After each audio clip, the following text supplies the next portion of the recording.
Hello, thanks for joining us at LevelUp 2023. My name is Jim Bartolomea, and I'm the SVP and Global Head of People and Places at ClickUp. Today, I have the honor of speaking with two other people leaders about a topic that's very near and dear to my heart: how to cultivate a great employee experience.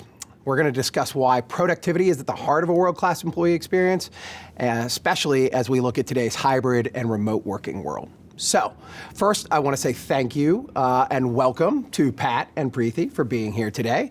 To kick us off, I'd love to have you both briefly introduce yourselves and maybe share one specific way you like to stay productive at work. Priti, why don't we start with you? Great. Thanks for having us, Jim. It's really nice to be here with you. My name is Priti Patel. I'm Chief People Officer at G2, which is the world's largest software marketplace where you can leave and read reviews on any software in the world. And one way that I stay productive is I block my mornings. So I don't look at technology, phone, Slack, especially, for the first 2 hours of my workday so that I can focus on what's most important for me. And that's a Tim Ferriss hack, so I can't take credit for that. That's a great one. Pat, how about you? So, hi, I'm Pat Wadors. I have the privilege of running the people team at UKG.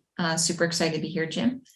The way I stay productive is I end the day just reviewing, what was accomplished and what's really a priority for the next day. And then I tee it up for the next day, thinking about just time management, because I can be guilty of procrastinating. If it looks gnarly and complex, maybe I'll put it off a day or two. But if I can prioritize my ABC list, I start the day tackling the A's and I feel good about it and make sure I have a couple of breaks throughout the day just to recharge my thinking. Thank you both for sharing, and thank you again for both for being here. So let's start us off about talking about employee experience and how it's evolved, particularly when we think about this new world with a lot of knowledge workers being in a remote or a hybrid first environment. What is top of mind for both of you when it comes to employee experience in this new world of working? It's creating a sense of belonging community while you're onboarding people all over the world. I mean, we know it's hard. And so you see this tension that's being created, like, should I come into the office? How often should we come together? For what purpose? What success look like? And then I want the freedom and the flexibility as an employee as well. But then if I am too remote, too distant, do I have that sense of belonging community with my team? And so top of mind is making sure technology and support of the manager and team dynamics, best practices, wrapping it all together so people feel cared for, wanted, part of something bigger, purpose oriented. It's getting complex. Yeah. Great. Similar to Pat, I would just add, we've also evolved some of our nomenclature about how we talk about exactly what Pat said. So one of the concepts we were inspired by from Netflix's culture is this idea of freedom and responsibility. And you'd immediately think those are maybe oxymoron. You can't put those two together. But the idea is when you have clear goals, you have a clear vision that you have to set yourself accountable towards, you are now responsible for that, but you have the freedom within the framework to do it when you need to do it, how you'd like to do it. And so that's where that flexibility comes in. And that's really stuck well with our employees and taken off post-COVID.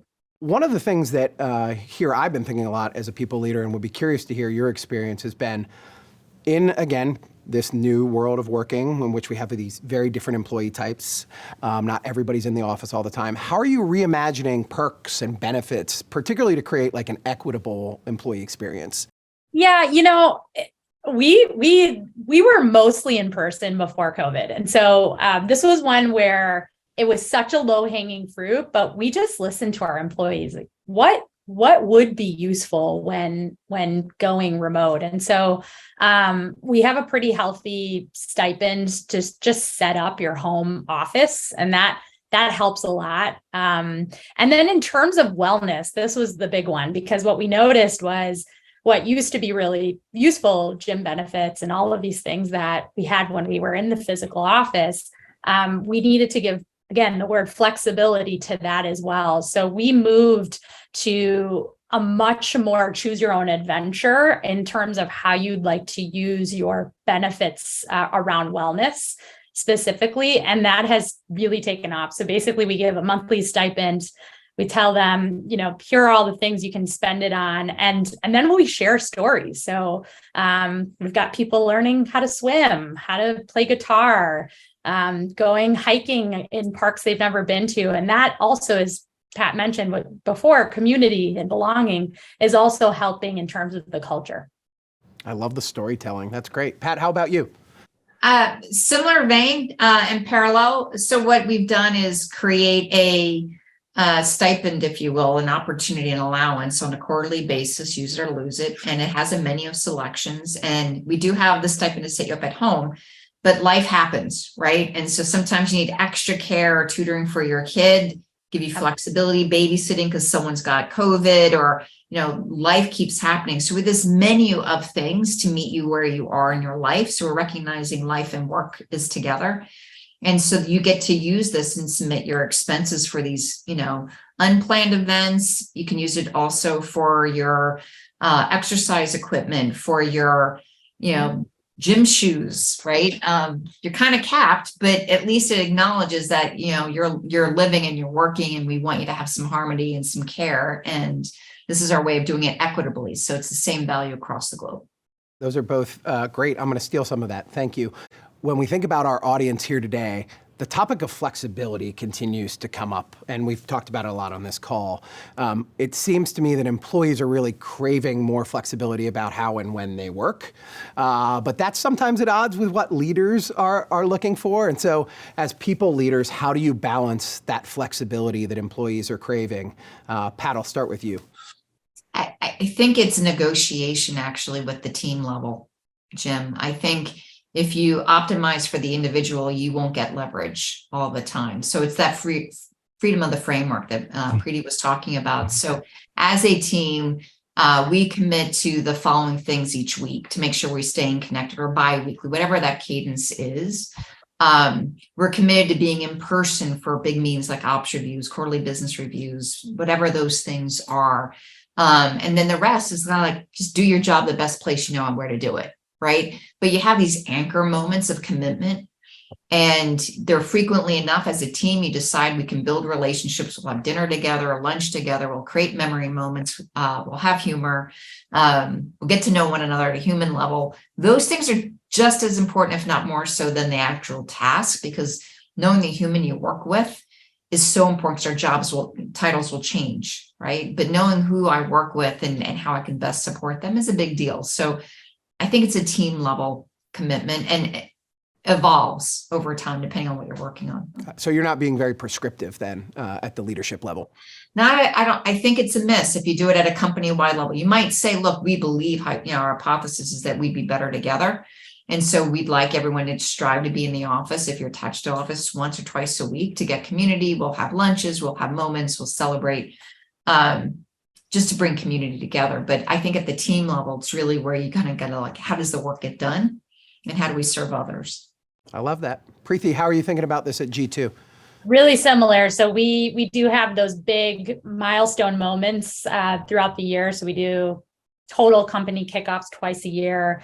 We also do global meetups every quarter. So we're revisiting all of our regions. But beyond that, it is at the team level. And I would just add one, I mentioned nomenclature, vocabulary matters a lot. At G2, we talk about this idea of clean agreements. And so what that really means is we have a sense of who is doing what by when. So often it's very common that miscommunication occurs when you don't have a clean agreement. And so by having that, the flexibility can occur within that clean agreement.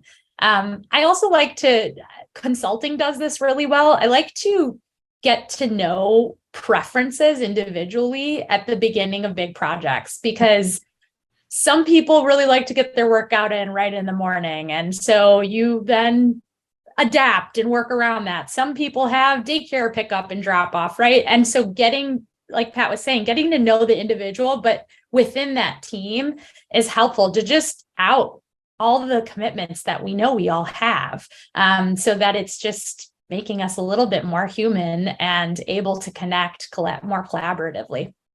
I love that, kind of at the beginning of a project, almost creating a social contract and saying, hey, this is what I have going on in my life, so here's what you can expect from me. I love that, Priti. That's great. Okay, so we've talked a lot about productivity and employee experience. And I think we all know that productive employees report way higher levels of engagement and happiness, right? And so we're going to have better company and team success. So where you sit as chief people officers, what role are you playing in building productive organizations, and where can every employee thrive and do meaningful work?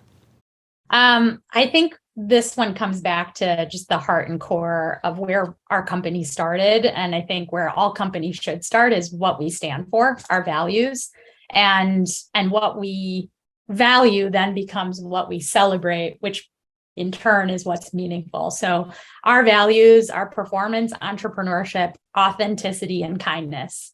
And it starts with performance on purpose. So what we do is we hire and find employees who thrive in an environment where achievement matters, where they're excited by achievement. And then all of our rituals are surrounding that. So we give out peak, obviously that stands for peak, climb your next peak. It's Chip Conley inspired us with his book Peak. And the idea is we have peak awards, reach your next peak, and celebrate that throughout the employee life cycle. That really just ingrains into the culture. And so we always hear on our ENPS engagement surveys, I've never been at a company that actually celebrates and lives its values in this way. And I think what we've done well here is just made it consistent across the employee life cycle. Pat, how about you? You're bringing a couple companies together right now, so. Yeah, so we're have been merging for a couple of years now. I think I love what Priti said, like values, culture, your purpose as an organization, also being really clear about your employee journey map, right? Companies spend so much time mapping out the customer experience. Let's do the same thing for our own employees. And then be intentional. I mean, there's basically 5 chevrons of major activities that go on for every employee, agnostic of company size. Like we're all trying to recruit and court talent. We're trying to onboard that talent. We need to ramp them up to productivity and care. Then you've got transition and roll and grow and roll and spend their career with us for a while and then offboard. And so, what are the metrics you want to follow? What do you want to be known for? What should be healthy and what is fantastic? What's your employee value prop that you're going to hang your hat on, so to speak? Like we're going to be known for great leaders. Great leaders have this, amplifying effect to the organization. We want to be known for a belonging culture. So things will be embedded in the DNA of that experience to make sure we're living that. So we map it out. We look at the metrics. We're intentional. Managers have a huge role in this. And we listen all the time to see where we can tweak and improve. Yeah, I love that you're both tying it back to your engagement surveys as well, right? So that's excellent. So how does a company's productivity practices and tools shape culture and help employees thrive? And maybe you can give some specific examples of how that's working. Pat, we'll start with you at UKG, tools and productivity practices. So I think it was interesting during the beginning of COVID. It's like, everyone thought we gained so much productivity. It was actually more time on the clock. It wasn't effectiveness. It wasn't improved efficiency. It was just time on the clock because no one had anywhere else to go. They stopped commuting. Now that life has opened up and we've gotten better habits, because we don't want everyone working 10 hours a day, right? That's not the angle. The angle is being productive and effective. And so now we're looking at what are those best practices, like when you serve your employees, when you serve your customers, what does the system tell you? Like time to live, like closing the right ticket at the right time with the right level of care, not closing it arbitrarily too soon just to check a box. Like what does success look like? And then like what Priti was saying, celebrating those wins, right? Of productivity, like we set out a goal, we're going to deliver X in April and look what we've done, right? And being clear on prioritization. Oh my goodness, how many times have I messed up? Or I've seen, companies I work for make this mistake. It's like, we try to do all things at one time. We want to have a quality product. We want to be first to market and we want it cheap. Well, those 3 metrics will be in conflict at some point It's going to cost you more to go out early or have higher quality. It's going to take longer time. What is your prioritization? And so productivity is really about what is the goal that you're striving for. That's super important, getting clear. And Pat, I'm going to ask you a follow-up question, and Priti, I'm going to hit you with the same two questions. So Pat, are you doing anything to measure employee productivity? Are there specific metrics you and the executive team are looking at? Well, we're looking at the customer support work. We're looking at time to productivity to quota. We're looking at things that take, close the books, financials. We're looking at, in my prior gigs, we'd look at time to production for software. So if you're a developer and you're hired on a Monday, how quickly can I get your code into production and feel good about it? Do you know our tools? Do you know QA? Do you feel it's solid? Do you have a review? It used to take weeks in a prior company. We got it down to a week, right? With like a real enablement onboarding workshop, right? So measuring time to productivity and ramp up is extremely important. So we're focusing on that front end a lot. Okay, great. Thank you. Priti, coming back to you. I'll answer your first question by saying, I think of tools in two buckets. The first bucket is literally tools like technology software that we use to be more productive. The second is a little softer of just ways in which we work with each other. So that first one, we invested in 4 new systems post-COVID to help with productivity. My team did, to really help with how we all work in a completely remote world. And so one of the examples is a system where, one-on-ones are in there. We can seamlessly send feedback digitally to one another.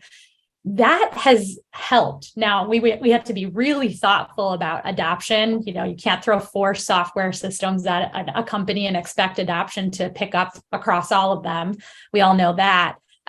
So we phased it, and I think that the engagement and adoption was so great because the pain was there of needing that connection to be more productive. So that was bucket number 1. Bucket number 2, I'd actually just focus on one that we invest in a lot, is how to give and receive feedback effectively. So Brene Brown talked a little bit about this on one of her podcasts. I wish I remembered the episode name, but she was talking about what's changed now that we're remote. And what she said is one of the biggest things that can clog a relationship virtually is withholding feedback. And so what we've realized is the things that you may have naturally said passing each other in the hallway or at the water cooler, you're not saying that anymore. You're just going straight to business and doing the agenda. And what we've realized is by training, especially our new folks who are hired completely post-COVID, to give feedback more effectively has been incredibly useful for us. So we use a specific framework. I wouldn't say that you need to use ours as that is any better than any others, but I'd say pick a framework for how to give feedback and teach it to everyone at your company, because then again, they have the common vocabulary. It's an accepted practice, and it happens much more commonly rather than just waiting for your kind of formal evaluation processes. I love that. And I love Brene Brown. I love a rumble.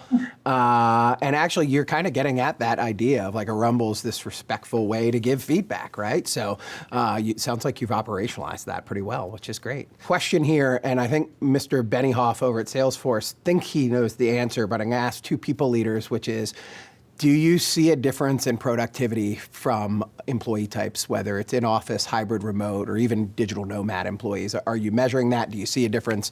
I think that's the big question on so many people's minds right now. I'll start with you, Priti. Yeah, we're not measuring one versus the other. What we actually do is use Mr. Benioff's system of V2 Mom. So thank you, Salesforce. We've adopted that at our company completely. So everyone has a V2 Mom. It actually gets created before we hire the role. So in order for my recruiters to open a role, there needs to be a V2 Mom for the role, which sounds small, but it was a big deal because we forced people to figure out what outcomes they expected before the person was in the role. And then from there, they achieve it or they don't. And we do, similar to Pat, we really focus on those first 6 months, because we know that hiring is always going to be imperfect. And so we want to make sure that we got the right person in the right role. And the first 6 months is usually the time frame we can deduce that by. And then we keep accountability through V2 Mom. So if someone's not performing against the V2 Mom, there is performance management intervention, which we've also operationalized. But to get to your direct question, I don't have a point of view on if I'm seeing a difference or not. Yeah. Yeah. It's hard to measure. Pat, how about you on that? Have you been able to measure or see any differences, even anecdotally? Some anecdotally, right? I think I have to get clearer at it. I mean, the hypothesis would be that if you're onboarding new talent remotely and you didn't build the infrastructure to welcome them, to ramp them up, to communicate, to train your managers, it's going to be a weaker ecosystem. And so how do you make it stronger? And so there's a lot of work being done on that and you're seeing the echo from the employees that's getting better and better and better. And one would think that if that's getting better, then your productivity is increasing. So you can do a correlation, not necessarily causation. But what I'm trying to do now is we are measuring when folks are coming in, we're mandating certain teams come in 2 to 3 days a week because they're fixing big complex problems. And so we need them to come in on the whiteboard or whatever that thing is, to figure out, innovate, rumble real time, faster and faster. And we're asking, is it helping? Are you solving problems faster? Are you getting more closer to your team? Are you the following? And so we just started this a few months ago. And so we're going to be measuring it and seeing if it's actually paying off, or did we just make you come in because we don't know how you're solving problems? Awesome. So you're open to maybe even saying hey, our hypothesis was wrong. Yeah, that's we'll great. figure it out. Pat, you inspired me to share one thing. We have a hypothesis that we are testing too. So I love the experimental kind of mindset. One hypothesis we've had is employees directly starting their career at G2. So either right out of college or this is their first role in tech. We hypothesize that being in person more frequently would be more valuable for them. And so we're starting to test this. We're actually testing it first with our internship program, which we're doing this summer, which, we were completely remote with our interns last year, and we're going to require they come in. But I'm not sure how it'll go. So we're taking it with a curious mind and seeing if it actually is beneficial or if we're coming in with, dated mindsets of what is beneficial earlier in your career. I love it. That's great. Thank you for sharing, Priti. Okay, so we're going to wrap up this conversation, and I think this is, for us as people leaders, the thing that probably we think about more than any other person in the organization, which is particularly when you're going to have a workforce that has a number of different employee types, whether they're hybrid or remote. How do we create a sense of belonging for those individuals in our organizations? Priti, why don't we start with you on this one? Yeah.